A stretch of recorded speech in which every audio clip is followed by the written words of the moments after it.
Breaking news కేంద్ర మంత్రి కిషన్ రెడ్డిని టార్గెట్ చేస్తూ సంచలన వ్యాఖ్యలు చేశారు రాజాసింగ్. జూబ్లీహిల్స్ ఉప ఎన్నికల్లో ఎన్ని ఓట్ల తేడాతో బీజేపీ ఓడిపోబోతోందని ప్రజలు ప్రశ్నిస్తున్నారని కామెంట్స్ చేశారు. ఉప ఎన్నికలో బీఆర్ఎస్ ను గెలిపిస్తారా లేదంటే కాంగ్రెస్ ను గెలిపిస్తారా అని ప్రజలు ప్రశ్నిస్తున్నారని అన్నారు రాజాసింగ్. కిషన్ రెడ్డి ఓవైసీ మధ్య ఒప్పందం వల్లే జూబ్లీహిల్స్ లో ఎంఐఎం అభ్యర్థిని నిలపడం లేదా అని ప్రశ్నించారు రాజాసింగ్. తనను పార్టీ నుంచి వెళ్లగొట్టేలా చేసిన కిషన్ రెడ్డికి ఏదో ఒకరోజు అదే గతి పడుతుందని ఫైర్ అయ్యారు. జూబ్లీహిల్స్ లో ఓడిపోతే అధిష్టానం పెద్దలకు మీ ముఖం ఎలా చూపెడతారంటూ కిషన్ రెడ్డి టార్గెట్ గా విమర్శలు గుప్పించారు రాజాసింగ్.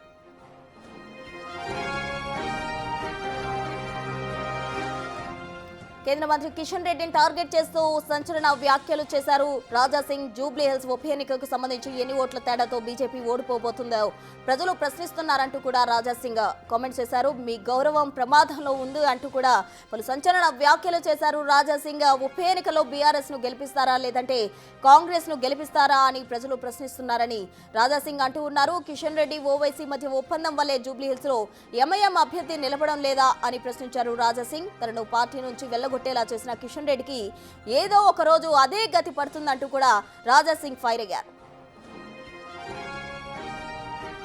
కిషన్ రెడ్డిపై రాజాసింగ్ సంచలన వ్యాఖ్యలకు సంబంధించి పూర్తి డీటెయిల్స్ మా ప్రతినిధి వెంకట్ అందిస్తారు. వెంకట్, చెప్పండి, జూబ్లీహిల్స్ లో ఓడిపోతే అధిష్టానం పెద్దలకు మీ ముఖం ఎలా చూపెడతారో అంటూ కూడా అంత మాత్రమే కాదు ఇంకా పలు సంచలన వ్యాఖ్యలు కూడా చేయడం జరిగింది రాజాసింగ్. అందుకు సంబంధించిన కంప్లీట్ డీటెయిల్స్ ఏంటి? ఇప్పటికే జూబ్లీహిల్స్ ఎన్నికకు సంబంధించిన అంశంలో బీజేపీ అభ్యర్థిని ప్రకటించడంలో కావచ్చు, లేదంటే పూర్తి స్థాయిలో గ్రౌండ్ లెవెల్లోకి వెళ్ళడంలో కావచ్చు, కొంత తర్జన పడుతున్నటువంటి ఆ సిచ్యువేషన్ రాష్ట్ర బీజేపీలో కనిపిస్తూ ఉంది.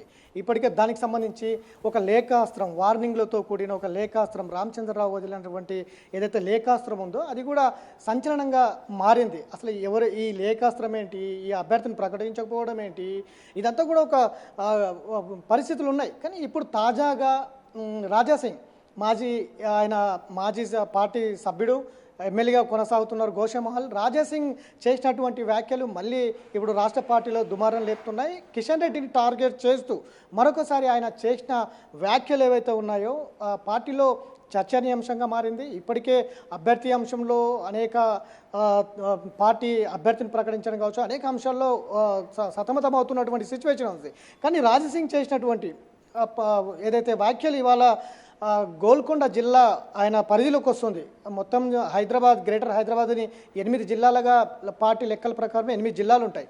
ఈ 8 జిల్లాలలో గోల్కొండ జిల్లా గోషామహల్ జిల్లా కింద ఉంటుంది. ఆయన ఎమ్మెల్యేగా ఆ జిల్లాలో ఆయన ఎమ్మెల్యేగా గెలుపొందారు. ఆయన గత నుంచి కూడా కిషన్ రెడ్డిని టార్గెట్ చేస్తూ కొన్ని కీలక వ్యాఖ్యలు చేస్తూ వస్తున్నారు. ఆయన పార్టీకి రాజీనామా చేశారు, ఎమ్మెల్యేగా కొనసాగుతున్నారు. ఇవాళ మరొకసారి ఆయన కిషన్ రెడ్డిని టార్గెట్ చేస్తూ మాట్లాడారు. నా జిల్లాను సర్వనాశనం చేసింది కిషన్ రెడ్డి, ఆ కిషన్ రెడ్డికి కూడా అదే గతి పడుతుంది. ఏదో ఒక రోజు సికింద్రాబాద్ నుంచి ఆయన వెళ్ళిపోవాల్సి వస్తోంది, అక్కడి ప్రజలు ఆయనకు బుద్ధి చెప్తారంటూ కూడా ఆయన మీద కొన్ని హాట్గా కామెంట్ చేసినటువంటి సిచ్యువేషన్ ఉంది. గతం నుంచి కూడా కిషన్ రెడ్డి మీద టార్గెట్ చేస్తూ కీలక వ్యాఖ్యలు చేస్తూ వస్తున్నారు. ఆయనను మేకప్ మ్యాన్ అన్నారు, టేబుల్ దూర్చే వారికే కిషన్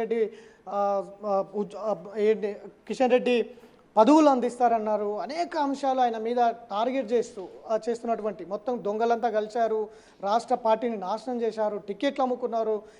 ప్రతి అంశం ఆయన పార్టీ పైన కామెంట్ చేస్తూ వస్తున్నటువంటి సిచ్యువేషన్ ఉంది.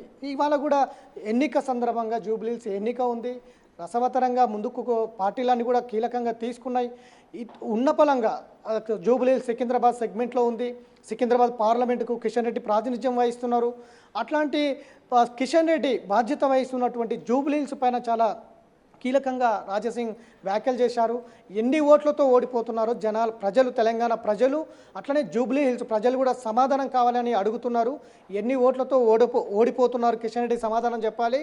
దాంతోపాటు బీఆర్ఎస్ను గెలిపిస్తున్నారా, కాంగ్రెస్ పార్టీని గెలిపిస్తున్నారా అనేది కూడా ప్రధానమైన అంశం కోట్ చేస్తూ ఆయన విమర్శలు చేసుకొచ్చారు. దాంతోపాటు ఎంఐఎం ఓవైసీ అక్కడ అభ్యర్థిని ఎందుకు పోటీ చేయడం లేదు, మీకు అంటే బీజేపీకి, అంటే కిషన్ రెడ్డికి, అట్లా ఓవైసీకి మధ్యలో ఏం ఒప్పందం జరిగింది, ఒప్పందం ప్రకారమే ఓవైసీ అక్కడ అభ్యర్థిని ప్రకటించలేదా అంటూ కూడా కొన్ని కీలక వ్యాఖ్యలు ఆయన చేసుకొచ్చినటువంటి సందర్భం కనిపిస్తుంది.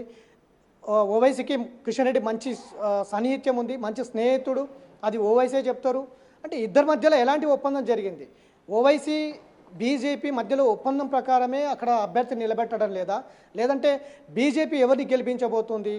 బీఆర్ఎస్ని గెలిపించబోతుందా? ఓట్లని ఇప్పటికే ఇంకొన్ని కీలక అంశాలు ఇప్పటికే బీజేపీ అధిష్టానము కీలక నేతలకు సమాచారం ఇచ్చినట్టుగా కూడా తెలుస్తూ ఉంది.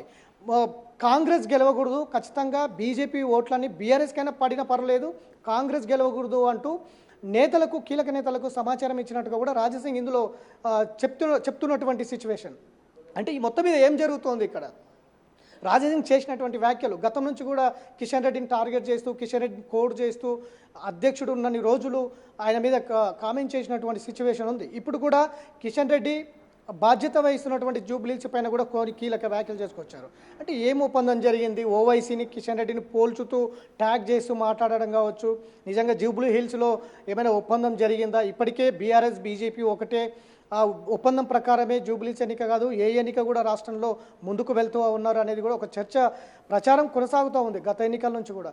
ఇప్పుడు రాజాసింగ్ చేసినటువంటి వ్యాఖ్యలు ఎంఐఎం ఓవైసీ బీజేపీ కిషన్ రెడ్డికి ఉన్న సంబంధాలతోనే జూబ్లీహిల్స్లో పోటీ చేయడం లేదు అంటే ఇద్దరు కలిసి ఎవరిని గెలిపించబోతున్నారు అనేది కూడా రాజాసింగ్ క్వశ్చన్ చేసినటువంటి పరిస్థితులు ఉన్నాయి. దీని మీద పార్టీ ఇప్పటికే ఒక ఎవరు ఏం మాట్లాడొద్దు, ఇప్పటికే పంచాయతీలు ఎక్కువైపోయినాయి బీజేపీలో, ఎవరు పడితే ఎవరు ఏది పడితే అది మాట్లాడేస్తున్నారు అని చెప్పేసి ఇప్పటికే పార్టీ ఒక వార్నింగ్లతో కూడిన లేఖాస్త్రం కూడా నిన్న పొద్దు అయిన తర్వాత రామచంద్రరావు విడుదల చేసినటువంటి పరిస్థితి. అది ఆ లేఖ ఇప్పటికీ బయటికి రాకపోయినప్పటికీ కొంతమంది నేతలందరికీ కూడా అది చేరవేసినటువంటి సిచ్యువేషన్. ఎవరు కూడా పార్టీ పైన కావచ్చు, జూబ్లీహిల్స్ ఎన్నికల పైన కావచ్చు. వెంకట్, కేంద్ర మంత్రిగా ఉన్న కిషన్ రెడ్డిపై రాజాసింగ్ ఈ వ్యాఖ్యలు చేయడం తరువాత ఎటువంటి పరిణామాలకు దారితీసే అవకాశం ఉందంటారు? ఖచ్చితంగా ఇప్పటికే జూబ్లీహిల్స్ ఎన్నికల పైన పార్టీలోని కొన్ని భిన్నాభిప్రాయాలు వ్యక్తమవుతున్నాయి. మాకు సంబంధం లేదు అనేది కొంతమంది ఎంపీలు మాట్లాడుతున్నారు, మా బాధ్యత కాదు అంటూ కూడా కొంతమంది ముఖ్య నేతలు మాట్లాడుతున్నారు. జూబ్లీహిల్స్ ఎన్నిక ఇప్పుడు మొత్తం కూడా కిషన్ రెడ్డి బాధ్యత వహించాలి, జూబ్లీహిల్స్ ఎన్నిక అనేది కూడా పార్టీలో చర్చ జరుగుతోంది. ఎందుకంటే ఆయన సెగ్మెంట్లో ఉంది జూబ్లీహిల్స్, ఆ తర్వాత దాన్ని ఎట్లా ముందుకు వెళ్తారు, కిషన్ రెడ్డికే బాధ్యత అప్పచెప్పారు. మొత్తం అభ్యర్థి ఎంపిక మొత్తం కూడా ఆయన ఎవరిని ఎంపిక చేయబోతున్నారు. ఇప్పటికే 3 పేర్లు ప్రధానంగా తెర మీద ఉన్నాయి.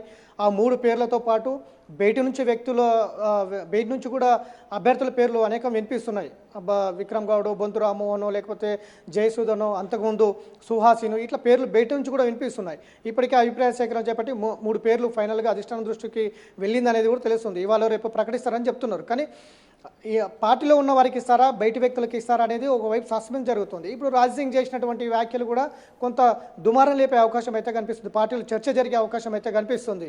నిజంగా ఓవైసీతో ఉన్నటువంటి స్నేహం కావచ్చు, బంధం కావచ్చు, ఒప్పందం కావచ్చు, అందులో భాగంగానే ఓవైసీ అక్కడ అభ్యర్థిని నిలపలేదా అనేది రాజాసింగ్ చేస్తున్నటువంటి క్వశ్చన్. సో దీని మీద పార్టీ వర్గాలు ఏం చెప్తాయి, ఏ విధంగా స్పందిస్తాయి అనేది కూడా కొంత సస్పెన్స్ కొనసాగుతున్నటువంటి సిచ్యువేషన్. ఇప్పటికే గ్రౌండ్ లెవెల్లో పాగా వేయాలి, జూబ్లీహిల్స్ పైన కాషాయ జెండా ఎగరేయాలి, అందరూ ముందుకు రావాలి కలిసికట్టుగా అనేది రాష్ట్ర నాయకత్వం చెబుతున్నటువంటి సిచ్యువేషన్. ఇప్పటికే కిషన్ రెడ్డి బాధ్యత వహించి ముందు వరుసలో ముందుకు వెళ్తున్నటువంటి 7 డివిజన్లు ఉన్నాయి జూబ్లీహిల్స్లో. 7 డివిజన్లకు సంబంధించి సమావేశాలు, సభలు అవన్నీ కూడా ఏర్పాటు చేస్తూ క్యాడర్ను బలోపేతం చేసే పనిలో కిషన్ రెడ్డి ఉన్నారు.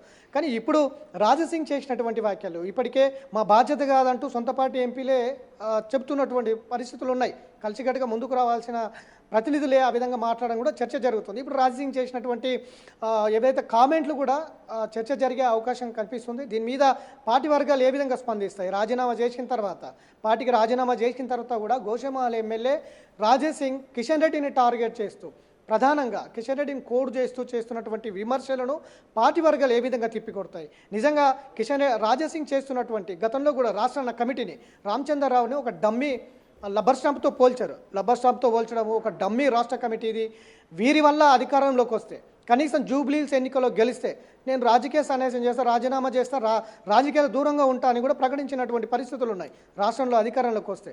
కానీ రాజాసింగ్ చెప్పినటువంటి రబ్బర్ స్టాంప్ కావచ్చు, డమ్మీ క్యాండిడేట్ కావచ్చు, డమ్మీ కమిటీ కావచ్చు, ఈ జూబ్లీహిల్స్లో ఏ విధంగా పనిచేస్తుంది? నిజంగా రాజాసింగ్ చేసినటువంటి కామెంట్స్, గతంలో చేసినటువంటి కామెంట్స్, ఇప్పుడు చేసినటువంటి కామెంట్స్ ఏ విధంగా నిజంగా ఆ విధంగా జరుగుతుందా? నిలబడతారా, తడబడతారా?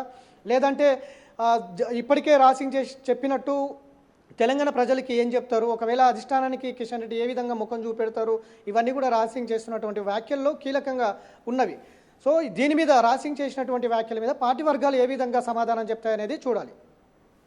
Right Venkat, thank you. మొత్తంగా కేంద్ర మంత్రి కిషన్ రెడ్డిపై రాజా సింగ్ సంచలన వ్యాఖ్యలు చేయడం జరిగింది. ఆ వ్యాఖ్యలకు సంబంధించి కూడా కిషన్ రెడ్డి రియాక్ట్ అవుతారా? ఇప్పటికే దీనికి సంబంధించి పార్టీ చీఫ్ అయితే ఒక లేఖ రాయడం జరిగింది. ఎవరు కూడా అనవసరంగా మాట్లాడొద్దంటూ లేఖ రాశారు. మరి ఇప్పుడు రాజా సింగ్ చేసిన వ్యాఖ్యలకు కిషన్ రెడ్డి ఏ మాత్రం రియాక్ట్ అవుతారు, ఏ విధంగా రియాక్ట్ అవుతారు అన్నది వేచి చూడాలి.